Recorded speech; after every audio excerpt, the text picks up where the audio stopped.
Praise the Lord. आज आप एक हिस्ट्री को देख रहे हो। ये वो जगह है जहां पर पौलुस अपनी तीसरी मिशनरी यात्रा के दौरान वो यहाँ पर आया था। इस जगह का नाम है सामोस, जो कि प्रेरितों के काम 20 उसकी 15 आयत में आप जब पढ़ते हैं, आप इस सामोस को पढ़ते हैं जहां पर पौलुस अपनी मिशनरी यात्रा के दौरान यहां से वो निकला था। जिस मेन जगह के ऊपर मैं जा रहा हूं आज, वो यहीं से होकर निकलती है। उसका नाम है पतमुस नामक टापू। वही टापू जहां प्रभु यीशु मसीह ने प्रकाशित वाक्य को अपने चेले यूहन्ना को दिया। तो आज जो आप ये सामोस नाम का टापू देख रहे हैं, इस टापू से जब पौलुस अपनी तीसरी मिशनरी यात्रा पे था, यहां से कुछ दूर के ऊपर वो त्रोआस में था। और उसके बारे में मैं आपको वर्ड अभी दूंगा। अंदर जाके पौलुस जहां जहां से गुजरा, आप उस जगह को देख रहे हो। तो आज जितने लोग आप परमेश्वर की हजूरी में हो, खुदा की स्पिरिट आपको इतना आज छुएगी। और अगर आप बीमार हैं तो आज आपका दिन है यीशु मसीह के नाम में हीलिंग को लेने का। और मैं आपकी लाइफ के ऊपर प्रोफेसी करता हूं, आज आप वचन को सुनते सुनते हील होंगे, वचन को सुनते सुनते पवित्र आत्मा से भरेंगे, वचन को सुनते सुनते अपनी व्हील चेयरों से आप खड़े हो जाएंगे और खुदा का रूह आपको छुएगा और आपके बंद रास्तों को खोलेगा। तैयार रहे परमेश्वर के वर्ड को सुनने के लिए। और अभी मैं आपको वो हिस्सा दिखा रहा हूं जहां से इस गुफा के अंदर जाते हैं। अगर आप नीचे यहाँ पे आए मेरे पास, तो आप देखेंगे कि यूहन्ना को यहाँ भेजा गया। तो ये किस प्रकार का टापू था। आइए हम आपको उस गुफा में लेकर जाते हैं जहाँ पर यूहन्ना ने प्रार्थना की और आत्मा में रहते हुए बाइबल की आखिरी पुस्तक प्रकाशित वाक्य को परमेश्वर से दर्शन पाते हुए लिखा था।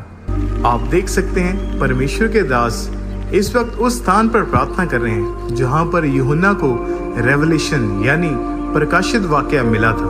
ब्रदर यिर्मयाह अपना सिर टिकाकर प्रार्थना करते हुए, ये एक हमारे लिए इमोशनल स्पिरिचुअल एक पल था जब मैं इस गुफा में प्रार्थना कर रहा था। यहाँ पर आप वीडियो में साथ साथ देखेंगे वो जगह जहाँ पर यूहन्ना ने अपना सिर रख के वो रेस्ट करता था और जहाँ वो हाथ रख के प्रार्थना के लिए घुटनों के बाहर बैठता उठता और उस हाथ से वो सहारा लेता था। और वो जगह जहाँ पर उसने उस प्रकाशित वाक्य को लिखा। इस समय मैं ग्रीस में हूँ और जिस समय यूहन्ना, परमेश्वर का संत यूहन्ना जब यहाँ पर आए सन 95 में, आज से 1900 साल पहले, तो वो जब यहाँ आए तो वो इफिसुस की कलीसिया के वो पास्टर थे। वो कलीसिया आज भी है, वो कलीसिया तुर्की में है। मैं इस समय तुर्की के बॉर्डर पर हूँ। ये जगह तुर्की से कुछ ही किलोमीटर की दूरी पे है और मैं ग्रीस के अंदर हूँ। और ग्रीस और तुर्की का एक तरह का बॉर्डर है। और वो 7 कलीसियाँ जो प्रकाशित वाक्य में जिनको परमेश्वर ने मैसेज दिया, वो इफिसुस, वो स्मरना, फिलाडेल्फिया, वो सभी 7 चर्चेस जो हम प्रकाशित वाक्य में पढ़ते हैं। जब हम रेवलेशन 1 उसकी 11 में पढ़ते हैं तो उसमें लिखा, जो कुछ तू देखता है उसे पुस्तक में लिखकर 7 कलीसियाओं के पास भेज दे, Ephesus, Smyrna, Pergamum, Thyatira, Sardis, Philadelphia और लौदीकिया को। तो इन 7 कलीसियाओं को अगर आप देखेंगे तो वो यहाँ से कुछ ही किलोमीटर की दूरी पे हैं और वो तुर्की में पड़ती हैं। और इस मैसेज को देने से पहले परमेश्वर ने मुझसे कहा था कि कलीसिया को बोल कि वो सब बीमारों को आज के दिन, संडे के दिन वहाँ पे इकट्ठा रखें क्योंकि आज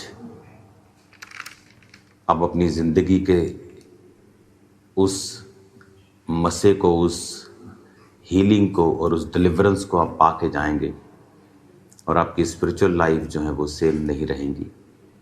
मैं उसी गुफा में मौजूद हूँ जहाँ पर परमेश्वर ने अपने दास संत यूहन्ना को दर्शन दिया था। वो मेरे पीछे जो गुफा का स्थान है वो आप वीडियो में साथ साथ देखेंगे, जहाँ पर वो रेस्ट करता था, जहाँ पर वो अपने हाथों से सहारा लेके खड़ा होता था और जहाँ पर उसने उस प्रकाशित वाक्य को लिखा कि संत यूहन्ना तुर्की में प्रीच करते थे, जिसे एशिया माइनर बोला जाता है। तब आप बाइबल में उसे एशिया माइनर के नाम से पढ़ते हैं, जो मॉडर्न डे का आज का तुर्की है। तो वहाँ की गवर्नमेंट जो थी वो उनसे बहुत इनसिक्योर हो गई थी, क्योंकि उनका प्रभाव जो था वो बहुत बड़ा था। तो उन पर फॉल्स एक्यूजेशन लगाकर उनको मारने की कोशिश की गई, और जब उनको उबलते हुए तेल में डाला गया और वहां उनका बाल भी बांका नहीं हुआ तो वो डर गए, और इस पतमुस नामक टापू पर उन्हें बाकी कैदियों के साथ, क्योंकि यहाँ पर छोड़ दिया जाता था, ये बहुत दूर है। आज मैं एक शिप के सहारे से यहाँ पहुँचा हूँ, और मैंने जो पहले आपको वचन दिया समोस से, जहाँ पर पौलुस अपनी तीसरी मिशनरी यात्रा के दौरान रुके थे, तो इस तरह से तो 95 ईस्वी में संत यूहन्ना पतमुस नामक टापू पर छोड़ दिए गए थे, और इस टापू पर जो लोग उनके साथ वो सजा भुगत रहे थे, उन्होंने उनको प्रचार किया, उनको बपतिस्मा दिया, क्राइस्ट का उन्हें फॉलोअर बनाया। और इस गुफा में जो एक वोल्केनिक केव है, यानी ये ज्वालामुखी के कारण एक केव बनी थी, और ये अब यहाँ तो आपको ये लकड़ी के नज़र आ रहे हैं क्योंकि ये बनाए गए हैं, लेकिन अंदर जो केव हमने देखी हैं वो टोटल एक पत्थर की एक गुफा है टोटल बनी हुई। और उस पत्थर की गुफा में जब आप देखेंगे उसे साथ साथ वीडियो में, तो वो वोल्केनिक ज्वालामुखी के लावा के साथ बनी गई एक गुफा है। तो वो इस जगह के ऊपर वो प्रार्थना करने के लिए आया करते थे, वो प्रीच करते थे नीचे लोगों को, यहाँ के जो कैदी थे उनको बैप्टाइज करते थे, और उसके बाद यहाँ पर वो अलग प्रार्थना करने के लिए, जिस तरह प्रभु यीशु मसीह अलग जंगलों में जाकर वो प्रार्थना करते थे, वो यहाँ पर भी वो प्रार्थना करने के लिए आया करते थे। तो जब वो प्रार्थना करने के लिए यहाँ पर आते थे तो तब परमेश्वर ने उनको यहाँ पर दर्शन दिया था, और उस दर्शन के दौरान जिस जगह पर वो प्रकाशित वाक्य पुस्तक लिखी गई, उस जगह को भी आप अभी देख रहे होंगे वीडियो में। एक बहुत स्ट्रॉन्ग मैसेज है जो परमेश्वर हमें देना चाहता है, और ये बहुत ही स्ट्रॉन्ग मैसेज परमेश्वर हमें देता है। क्या पता चलता है 95 में जब वो यहाँ पे आए और परमेश्वर का प्रकाशित वाक्य उन्होंने हासिल किया, उसके बाद जिस सरकार ने उनको पनिश किया था उस व्यक्ति की डेथ हो गई, और उसके बाद जो नया राजा वहाँ बैठा वो क्रिश्चियंस के लिए थोड़ा दर्द रखता था, उनके साथ कॉपरेट करता था। उसके बाद संत यूहन्ना को वापस उसी स्थान पर बुला लिया गया और वो यहाँ से चले गए, और वहाँ पर फिर वो अपनी ज़िंदगी के बाकी बुढ़ापे के दिनों को उन्होंने बिताया। इसका मतलब हमारी लाइफ में आने वाली परसिक्यूशन, सताव भी एक गहरे और एक दूरदर्शी मकसद के साथ वो हमारे जीवन में आते हैं, जो हमें दिखाते हैं विजन को, और कुछ ऐसा स्थापित कर जाते हैं जो आप किसी भी तरह से स्थापित नहीं कर सकते, अपनी प्रार्थनाओं से भी नहीं कर सकते। यीशु मसीह के जन्म से 350 साल पहले यहाँ एक राजा हुआ था जिसका बहुत नाम है, अलेक्जेंडर द ग्रेट। वो राजे ने अपनी छोटी उम्र में ही इस पूरे एरिया को कैप्चर कर लिया था। उसने अपनी छोटी उम्र में ही, अगर मैं आपको उसके एरियाज को बताऊं कि कौन कौन से एरियाज थे जो अलेक्जेंड्रा ने कैप्चर कर लिए थे, क्योंकि आप बोलोगे आप इतिहास क्यों पढ़ा रहे हैं, क्योंकि उसका एक गहरा मकसद है मेरे पास आपको बताने का। इस ग्रीस में अलेक्जेंड्रा जो राजा था उसकी ताजपोशी की गई थी, इसी ग्रीस में जहां मैं आपके साथ बात कर रहा हूं। पतमुस भी उसी ग्रीस का आज एक हिस्सा है। उस समय ये अलग तरह से अलग टेरिटरीज के अधीन था। तो जब आज आप देखते हैं, उस समय ये ग्रीक राजा, ग्रीक किंगडम से अलेक्जेंड्रा पैदा हुआ, और अलेक्जेंड्रा ने पैदा मतलब कि उसका राज्य पैदा हुआ। और अगर आप उसके देश देखेंगे, जो उसने देश कैप्चर किए बहुत ही छोटी उम्र में, और वो कभी हारा नहीं। वो बीमार होके मरा था, कोई बोलते उसको पॉइजन दिया या कुछ भी दिया, लेकिन वो हारा नहीं। मैकेडोनिया से लेके ग्रीस, बुल्गारिया, अल्बानिया, इजिप्ट, तुर्की, Syria, Israel, Palestine, Jordan, Lebanon, Iraq, Kuwait, Iran, Afghanistan, Pakistan, Bharat के कुछ हिस्से, तुर्कमेनिस्तान, उज्बेकिस्तान, तजाकिस्तान, अगर आप देखेंगे तो वो 4800 किलोमीटर लंबा, और दुनिया का 7वां अगर आज हम देखेंगे तो वो सबसे बड़ा राज्य था बाय लैंड।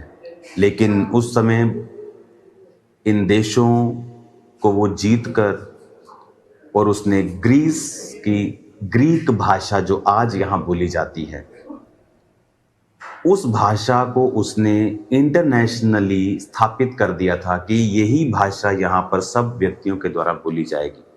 कई बार हमें ऐसा लगता है कि परमेश्वर के पास सब चीज़ों का कंट्रोल नहीं है, क्योंकि फलाने देश में तो एक नॉन क्रिश्चियन सरकार है, और जो कामयाब हो रही है, जो मन चाहती है वो करती है, शायद परमेश्वर का वहाँ पे कोई भी। पर आप देखो, जब अलेक्जेंड्रा सब राज्यों, देशों के ऊपर कब्जा कर रहा था और अपने राज्य को फैला रहा था, और ग्रीक भाषा को उसने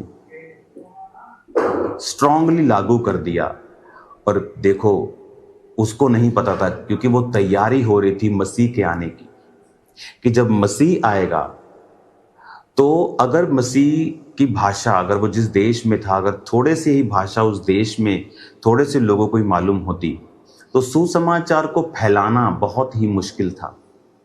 आज की इंटरनेट की वो दुनिया नहीं थी, प्रिंटिंग प्रेस की दुनिया नहीं थी, लोग लिख कर भेजते थे। तो उस समय परमेश्वर ने पहले ये अलाउ किया कि वो राजा ग्रीक भाषा को पूरे राज्य में, और उसके राज्य को बड़ा किया, और उसके 300 साल बाद जीसस क्राइस्ट का जन्म हुआ, और यूनानी भाषा में नया नियम लिखा गया, क्योंकि यूनानी भाषा अब इन सब देशों में बोली जाती थी और उसका बड़ा प्रभाव था, और वो एक इंटरनेशनल तब लैंग्वेज थी। तो इसीलिए परमेश्वर का जो सुसमाचार है, जो क्राइस्ट की गॉस्पल है, वो इसीलिए वहां पर फैल सका, और बहुत तेजी के साथ वो फैला। हालेलुया, तारीफ करो, जितनी हाथों में ताकत है, जितनी हाथों में ताकत है। हालेलुया। कई बार आपको लगता है कि ये लोग ऐसा कर रहे हैं, ये अन्य जाति लोग ऐसा कर रहे हैं, लेकिन मैं आपको बता रहा हूं, ये क्राइस्ट के उसके प्लान से, उसकी योजना से बाहर नहीं है।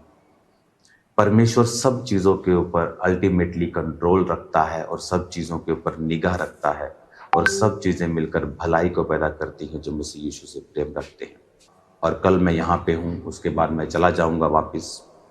तो मैं ही आपको बोलना चाहता हूँ, आज से आप इस पवित्र भूमि से, जब मैं आपको ब्लेस कर रहा हूँ, प्रार्थना कर रहा हूँ, आप 31 डेज के सब कलीसिया, अगर आपको कोई दिक्कत भी है तो भी आप ये रोजे रखेंगे।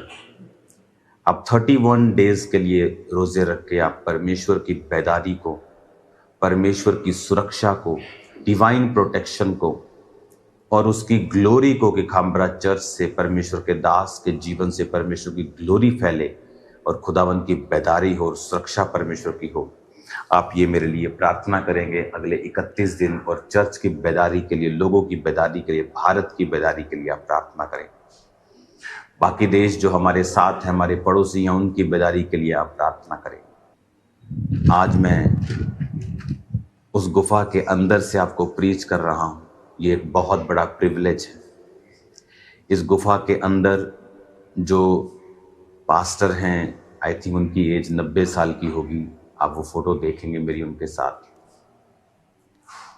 वो किससे बात नहीं करते यहाँ पे, वो जस्ट वो अपना काम कर रहे थे, क्योंकि यहाँ पर बहुत से लोग जो हैं वो विजिट करते हैं। तो मेरी एक छोटी सी मुलाकात के दौरान उन्होंने मुझे बहुत प्यार दिया, अपनी ब्लेसिंग, क्योंकि वो यहाँ पे रोज मीटिंग करते हैं इस केव के अंदर जहाँ पे परमेश्वर ने दर्शन दिया था। उन्होंने मुझे किस किया 2 बार और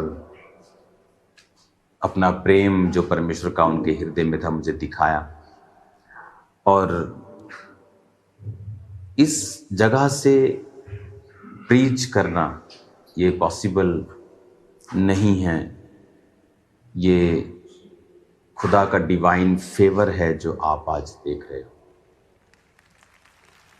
परमेश्वर की ब्लेसिंग जो है आप आज रिसीव कर रहे हो।